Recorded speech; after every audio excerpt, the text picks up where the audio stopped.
Hello, welcome back to Cracking the Cryptic. Now today we're going to do something a little bit different. I sometimes get asked, what do I think will be the new big puzzle craze?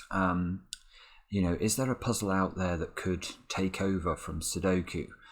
I never have many good answers to that. I mean, as you guys all know, if you watch the channel, I love loads of different types of puzzles. I'm always astonished that puzzles like Star Battle don't get wider attention. But I was doing some puzzles the other day and I came across this variation which is called Meandering Numbers. And it's a puzzle type that's been around for about 5 years, and as always it hails from Japan. And we're going to take a look at a puzzle created by Daisuke Takei for the main part of today's video. But I'm going to talk a bit about this example puzzle first, just to talk you through the rules of meandering numbers and explain why I think it's possible it could become more mainstream.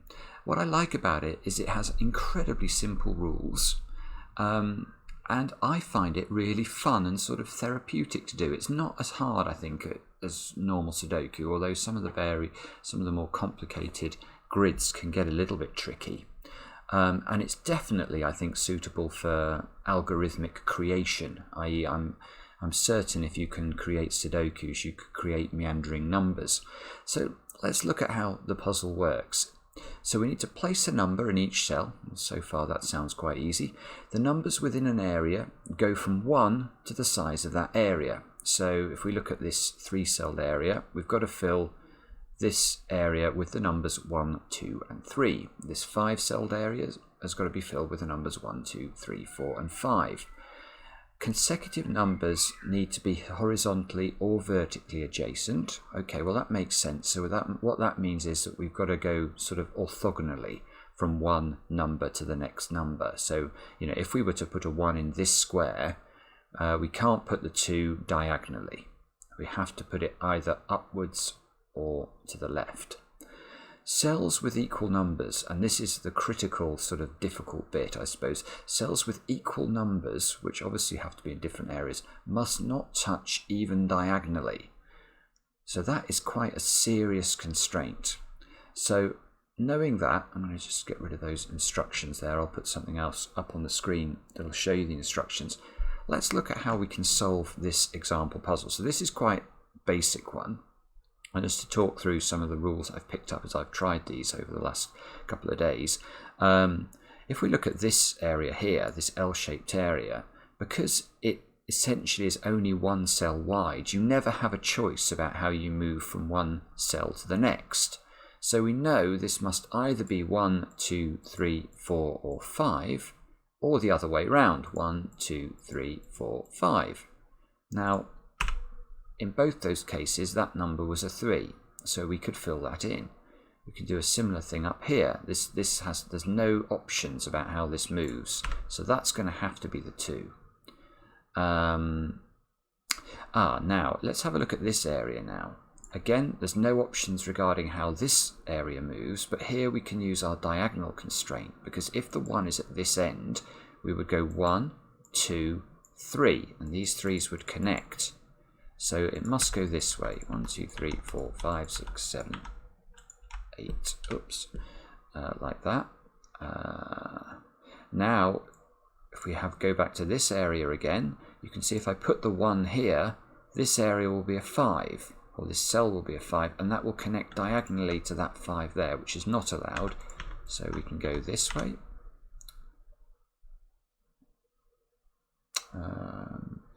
This area is interesting. Let's just talk about that area for a moment. The reason it's interesting is it has 2 sort of sticking out bits. So we know that these must be the extreme numbers within this area. So this is an area of size 10. So one of these is going to have to be the number 1 and the other will have to be the number 10. And if you don't believe me, try and go orthogonally a different way, and then if we try to make this cell a 10, how could we possibly do that? You can see we're going to get cut off. We can go to 5 here, but then we need some optionality. So these 2 will always be extreme numbers, and we can use that trick I think on the 3 here. How could this work? And something I've noticed for harder puzzles is parity is important. So if we know this is a 3, we know these two squares must be even. You know, there's a sort of checkerboard to the even cells. So if I know these two are even, one of them will have to be a 2 and one of them will have to be a 4. And if I make this one the 2, how's that going to work? How am I now going to be able to get from 1 to 10 in this 10-celled region? And the answer is, of course, I can't, because however I do this now, I get cut off from the rest of the grid. So if this can't be a 2, that must be the 2. Therefore, this must be the 1. That's the 4. This is the 5. And now we have a choice about which way the 6 goes. So if the 6 goes here, 7... couldn't go 8 here, so it would have to be 8, 9, 10. That would work. If the 6 was here, we get stuck.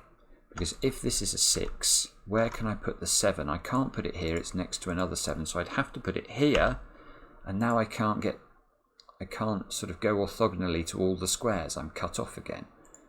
So in fact, that's going to be the 6, that's going to be the 7. We can't put the 8 here. 8, 9. Oh, I can't actually put 10 in the grid because it doesn't go up to 10. But don't worry about that for the main puzzle. That's only got cells that go up to 9. So that means 10. Right. So let's just try and finish this off now. So this one can't be a 1. Look, because if it's a 1, this cell will be a 2, and it'll hit that 2. So that's the 1. 1, 2, 3, 4, 5, 6. That's all forced. This now can't be a 3. 7, 8, 9, 10. That would work. And anything else cuts itself off. So 7, 8, 9, 1. So that's how to do the practice puzzle. Right, now this is the real puzzle that I want to do in today's video. I had to really trawl the internet to find this. It turns out meandering numbers puzzles are not 2 a penny. Yeah, this is, as I said, it's by the Japanese constructor Daisuke Takei, one of the world's best puzzle constructors. So hopefully it's a good example of the form. And let's see how we could do it. Now, we can put a 2 in there, look, because this is a single line, so the central digit is forced. Actually, we can do the same in that area at the bottom. Look, that must be a 4. Those two squares must be 1 and 2.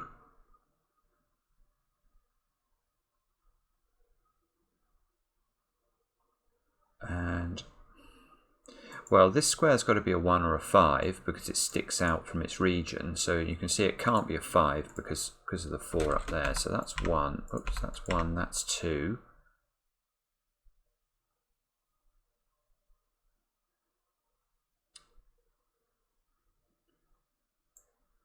Two must be in one of those two squares in this region because of this 2 seeing those two and that 2 seeing those two. And I guess 1 must be over on this side because this 1 rules out those. This square can't be a 1 because there would be a 1 in one of these 2 squares then. Though there couldn't be a 1 in one of these 2 squares. Computer's playing up a bit today, so I hope that's not going to continue.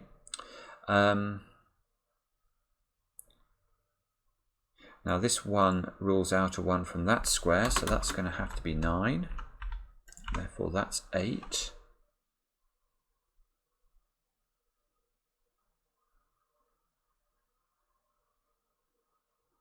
And we might soon have to start thinking about parity. So actually, yeah, we can just put that this square must be a 4 because of the 2 here. Now the 4s see all of those squares because of the 4s here. So that's a 4, therefore that's also a 2 by checkerboard logic.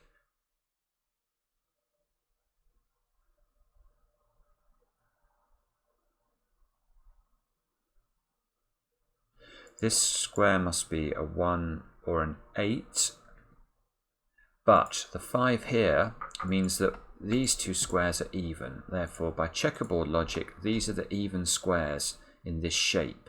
Now, 1 is not an even number, so this square here must be Oh, that was a disaster. This square here must be an 8. Let's fill that in. That's 7, that's 6, that's 4. This is 2. I'm still having problems with my mouse. This is very annoying. Now this square can't be a 1, because if it's a 1, that square will be a 2. So that must be a 7. 7, 6, 5, 4, 2. Now this square, which again is an extreme square within this shape, shape size 9. So this has got to be a 1 or a 9. But if it's a 1, this square will be a 2 and hit that one. So that must be a 9.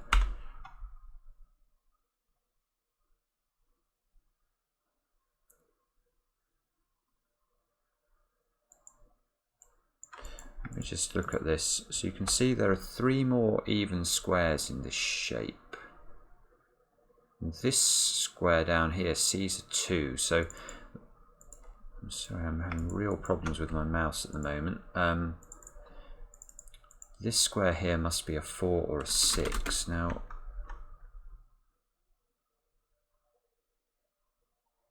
well, actually it's interesting this. There's no way this can be a 4. Because if it's a 4, this square would have to be a 6. And because obviously the 6 couldn't be this so far away from a 4. If this is a 4, this is a 6. And how on earth do we connect all of these squares together? There's no way. We're going to isolate ourselves from these 2 squares in the grid. So let's just do that slowly. If we could go 7, 6, 5, 4, but there's no way we can get to this. Or we could come down like this, and we'd hit the 4 here, and again we're isolated. So there's no way this square is a 4. That must be a 6. Therefore this is a 4 and this is a 2, just because of the distances these even numbers are away from each other. Now that must be a 7, that must be a 5. Now this square can't be a 6 in this run here, so that must be the 2. So we can actually, oops, this is mouse problems again. All of those must go like that. This one can't be a 1 because neither of these 2 squares could be a 1. So that must do that. And that's quite, now that 1 there actually, that fixes a 1, a 3. Oh, I don't need to do that either. 1 and a 3 there. Now, unlike with Sudoku, where we might be able to resolve these 2 squares by reference to the sort of contents of a column or something, the only way of resolving the order of these 2 squares is going to be from the surrounding squares here. Now, if we look at the digits we've got at the moment, we don't have a 1 or a 2. So one of these 2 squares must be a 1 or a 2, otherwise we have a uniqueness problem. And this square is odd, so the even squares are those ones. Let's just label that up and see if that can yield any logic. So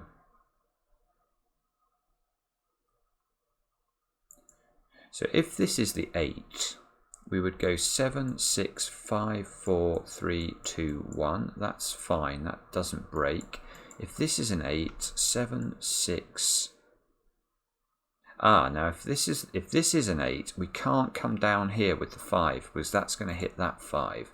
So we'd have to go up 5, 4, 3, 2, 1. Yeah, so either way, this, oh my goodness, either way, this square is a 1, and that does resolve that. Now this can never be a 2 because that totally isolates this square. So that's a 2, that's a 3. Now that must be a 4, that must be a 5. We don't know the order of the 6 and the 8, but we could label them to keep track of that. Now look at this shape. Where can we put a 4 in this shape? Well, we can't put it in those 2 squares because of that one, and these 3 squares because of that one. So this is a 4. This can't be a 5, so this must be the 5. Therefore, that's a 6, and therefore, actually, it must be 1, 2, 3 in this order. Now this is resolved. Now that's resolved.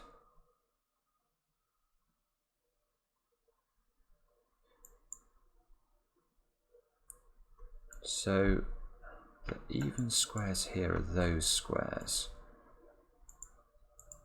Oh, I did. You heard me click it and it didn't register it. There we go. Now this square is interesting because it sees a 2 and a 4 next to each other. So that square can only be a 6. Therefore that must be the 7 to avoid isolating the region. This is a 4 now. We can't finish with the 1 up here, so we must finish with the 1 down there. Now this square can't be a 1, so this must be the other extreme. It must be a 7. That's a 6. This can't come down here because if it did, the 5 would hit that square, so it must go high. Obviously it can't come here because that isolates the grid again. 4, 3, 2, 1. And now this 2 sees that, so this is the 2 in this area. Now this is another trick I've come across before in this puzzle. Look at this. So whether the 1 is here or the 1 is here, this square is always a 5. So let's just work that through. If this is the 1, 1, 2, we can't come across here because we'll cut the grid, so 3, 4, 5. If on the other hand this is the 1, 1, 2, 3, 4, 5. So this square is always a 5, and now that must be that must resolve this like this. This resolves the 3 and the 1 at the top. Now this can't be a 1 because that would put a 3 here, so the 1 must be there. That's 3, 4, that's a 6. Now this area has an extreme cell here. That can't be a 1, so it's going to have to be a 9.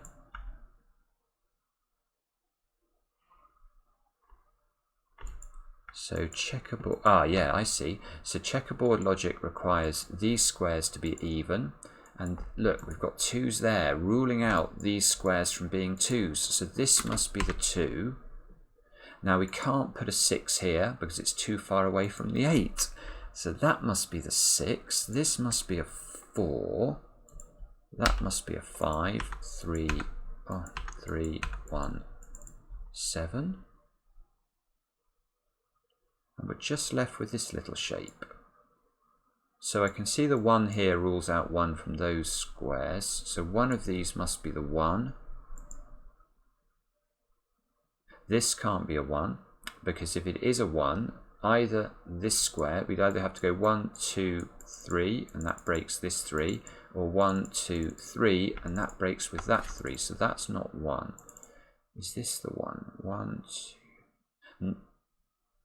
No, this is not the 1 either, because if we go left, we have a 3 here, that breaks with that, and if we go up, we have a 4 here, which breaks with that. So I think that has to be the 1. Now this 1 can't go left, because the 2 would hit that, so it must go that way, which means I'm hoping that's... nearly made a mistake. Look down here, this 6, 8. Well, that 6 resolves it. That must be an 8. That must be a 6. I bet you guys thought I was going to miss that. So I think that's the final solution. Just a quick note.